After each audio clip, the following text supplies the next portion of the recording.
Thank you so much for joining us today. I am Dr. Sherwin Ramey, your host on Reflections. We have been dealing with anger, and we have been using the acronym HELP to give some processed identity to responding to the anger issue. We have already addressed the H in HELP. Today I want to get into the E in HELP. And the first critical point are what I will define as engagement, the rules of engagement. At this stage, what is taking place is a paradigm or paradigms are being set up that will give definition to how the conflict is going to be addressed. There is a natural life that every anger management or anger resolution conflict takes on.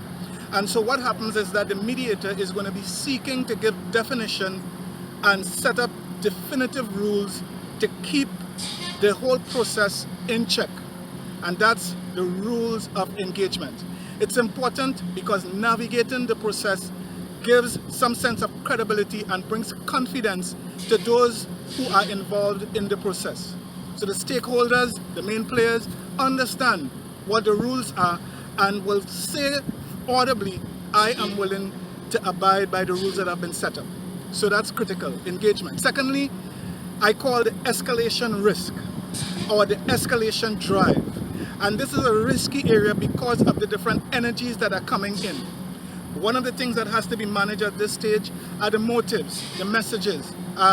What are the mechanics that are running and that are governing the escalated behavior that we will see?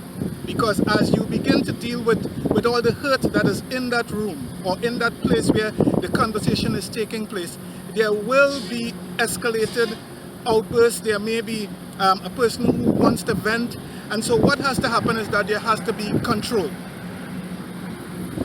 What is taking place right at that stage is that it's a risky area, and if the management at this stage is not properly done, you can lose the participants. The third thing is what I call embrace, and this is one of the most delicate yet crucial stage in the process. That is where the person who has been causing or creating the anger, who can be viewed as the agitator or the guilty party, is saying, I am at fault. Now we have to be careful with this because many times a person admits and it's not really embracing, it's escaping. And we want to make sure at this stage that the mediator is asking critical questions like, okay, you said that you are at fault. What does that mean in your own words? It's at this stage that the person may get up and say, okay, I've said I'm sorry, and no one wants to believe that I'm sorry, I am done with this. So it's a delicate stage, but it's a critical stage to bring in definition and to bring in a sense of empowerment to the environment. So a person has to say, it's my fault. You must embrace this as your fault.